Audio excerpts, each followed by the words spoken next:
The late afternoon sun cast long, golden rays over the small rural town, bathing the fields in a warm glow. Dust motes danced in the light filtering through the open garage door, where the clatter of tools mixed with the hum of crickets outside. Inside, 12-year-old Mike stood beside his father, Tom, his small hands gripping a wrench that felt oversized in his grip. The old pickup truck loomed over him, its hood propped open like the yawning mouth of some great beast. Tom, a wiry man with grease-streaked hands and a perpetually kind smile, wiped sweat from his brow and gave his son an encouraging nod. "All right, Mike," Tom said, his voice steady but firm. "Give that bolt one last turn, nice and easy. Don't force it." Mike adjusted his grip, his tongue poking slightly out of the corner of his mouth as he concentrated. Slowly, deliberately, he turned the wrench until it clicked into place. A grin broke across his freckled face as Tom chuckled approvingly. "Perfect. You're a natural kid," Tom said, patting his son on the back. Mike beamed. His fascination with the intricate dance of gears and pistons had taken root a year ago, when their tractor had broken down during harvest. Tom had invited him to watch the repair, and the sight of the mechanical parts working together had captivated him. Since then, Mike had spent every spare moment in the garage, poring over car manuals and tinkering with anything he could get his hands on. The pickup roared to life as Tom turned the key in the ignition. A thrill surged through Mike at the sound, an audible confirmation of his success. Tom turned to him, pride shining in his eyes. "You've got a gift, Mike. Stick with it, and you'll do great things one day." As the sun dipped below the horizon, casting the sky in shades of orange and purple, Mike knew this was more than just fixing a truck. It was the start of something bigger, a calling that made his heart race and his mind buzz with possibility. The morning mist still clung to the fields as Mike wheeled his rusty toolbox into the backyard. By now, the patchy lawn had become a makeshift garage, scattered with oil-stained rags, spare parts, and tools that bore the signs of frequent use. Mike wiped his hands on his jeans and bent over the open hood of a battered sedan that had rolled in the day before. Mrs. Hollis, a neighbor who lived a few miles down the road, had heard about that young repair whiz through her son. Her car had been making strange noises, and the idea of paying dealership prices didn't sit well with her. "Mike, dear, just do what you can," she'd said, her voice tinged with doubt but hope. Now, with her car's innards exposed, Mike examined the issue. After a few minutes of tinkering and cross-referencing with the dog-eared car manual, he diagnosed a worn-out timing belt. It wasn't an easy fix, but Mike wasn't one to back down. The smell of grease filled the air as he worked, pausing only to sip water or adjust the old radio crackling faintly on the workbench. Hours later, when the sedan finally purred to life, Mrs. Hollis nearly cried with relief. She paid him what she could, slipping a few extra bills into his hand. As word spread, more neighbors came, each with a car in need of care and a wallet in need of saving. Mike never turned anyone away, even if the jobs paid little. Every repair was a lesson, and every satisfied customer was a step closer to his dream. At night, Mike counted his earnings and stashed them in an old coffee tin. It wasn't much, but to him, it was proof that his hard work was paying off. With every job, his confidence grew, and so did his dream of opening a real shop, one with proper tools and a roof that didn't leak when it rained. A few years later, that dream took shape. The shop wasn't much, just a small space in the heart of town, wedged between a bakery and a hardware store. The walls were painted a dull gray, and the concrete floor bore cracks and oil stains. But to Mike, it was perfect. He stood in the center of the empty space, hands on his hips, envisioning what it could become. His toolbox, still battered but functional, sat in one corner. In the other, he'd set up a makeshift desk with a clipboard for taking notes. The first few weeks were tough. Customers trickled in slowly, most of them curious townsfolk who wanted to see if the young man could really fix their cars as well as they'd heard. Mike greeted each with a smile, working late into the night to make sure every repair was flawless. One evening, a middle-aged farmer named Pete rolled in with a truck that sputtered and groaned. "She's been good to me for 20 years, Pete said wistfully, "but I think her time's up." Mike shook his head. Not if I can help it. After hours of meticulous work, Pete's truck roared back to life. The farmer was so impressed that he told everyone at the feed store the next day. From then on, business picked up. Mike reinvested every dollar he earned. He bought second-hand equipment and added a few shelves to organize parts. The walls were soon adorned with tools, neatly arranged, and the shop began to feel like a professional space. Locals came not just for repairs but also for advice, seeking out Mike's expertise and honesty. In a town where trust was everything, Mike's reputation grew, and with it, so did his determination. On quiet nights, Mike would sit by the window, gazing at the cars parked outside, and think about how far he'd come. This small shop was just the beginning. Years passed, and the rumble of carbureted engines gave way to the quiet hum of modern vehicles. Mike, now in his late 20s, stood in his shop, staring at the sleek sedan parked on the lift.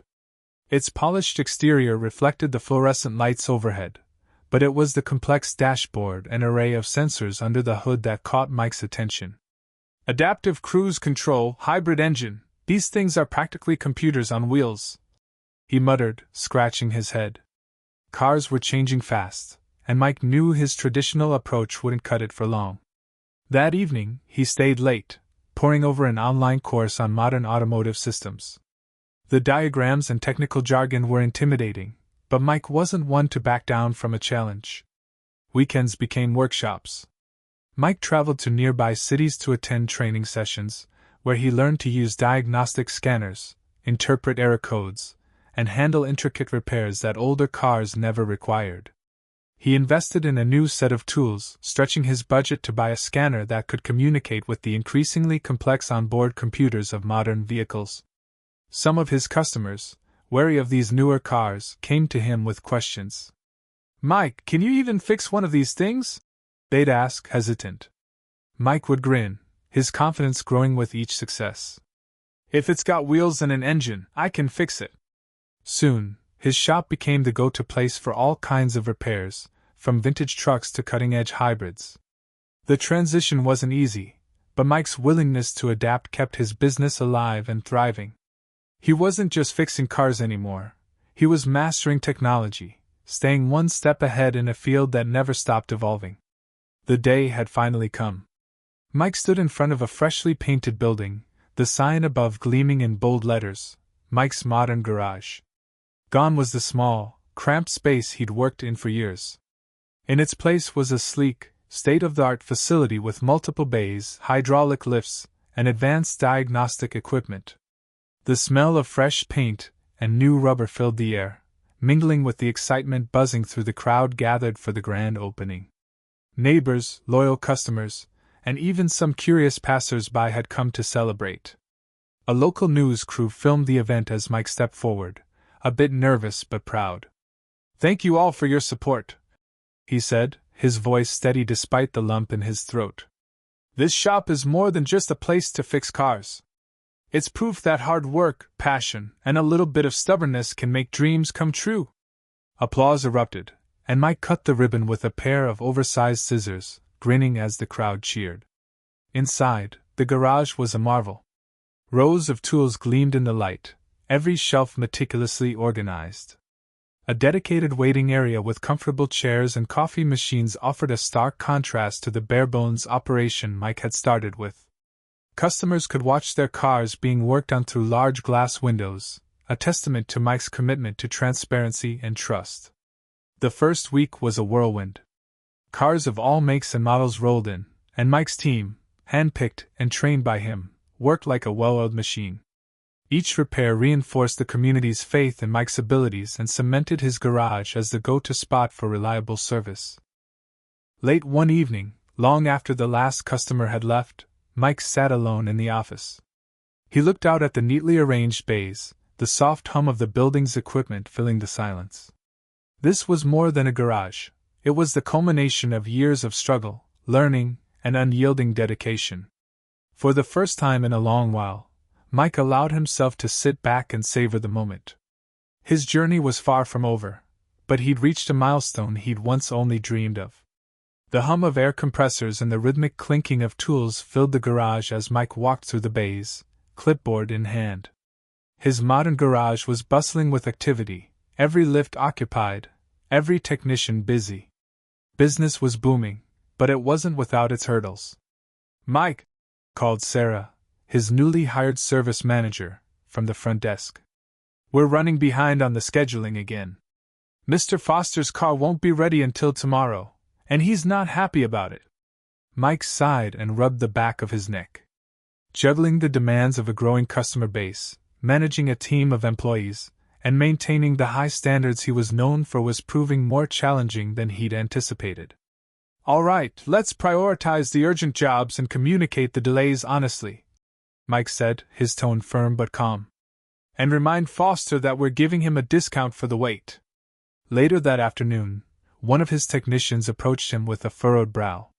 "This electric SUV, its diagnostics are throwing errors I've never seen before. Can you take a look?" Mike spent hours troubleshooting the issue, poring over manuals and calling a contact from one of his training programs. When he finally resolved the problem, his team watched in awe.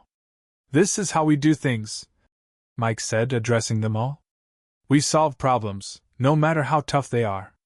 As the weeks went by, Mike streamlined operations, invested in more staff training, and fine-tuned the garage's workflow. The initial growing pains gave way to a more efficient, confident team, and the business continued to thrive. It was the annual Spring Festival, and the whole town was abuzz with activity.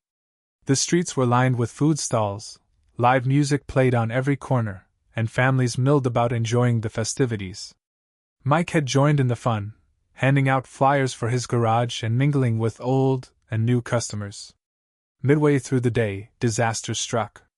A storm that had been brewing on the horizon finally broke, drenching the town and leaving dozens of festival-goers stranded with cars that wouldn't start or had been flooded.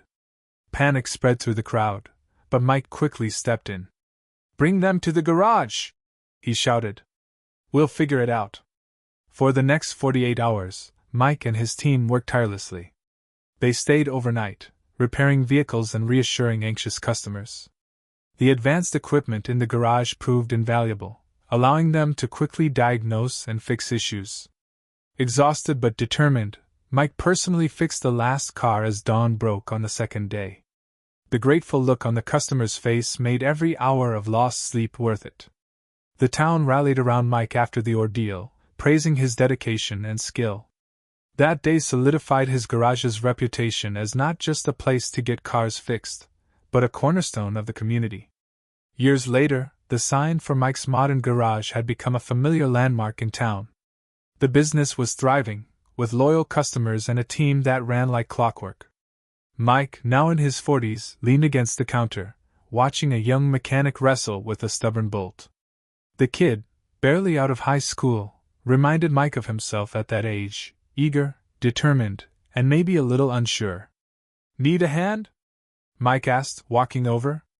The young mechanic nodded sheepishly. "I think I'm doing it wrong." Mike knelt beside him, showing him the proper technique. "There's no such thing as wrong," he said, smiling. "Only ways to learn." As the mechanic fixed the issue, Mike stepped back, his gaze sweeping across the garage. The bays were full, the staff worked seamlessly, and the hum of activity was a constant reminder of how far he'd come. Later, as he locked up for the night, Mike paused to look at the sign above the door. His father's words echoed in his mind. "Stick with it, and you'll do great things one day." With a satisfied smile, Mike turned and walked away, knowing that he had done exactly that, and that the best was yet to come.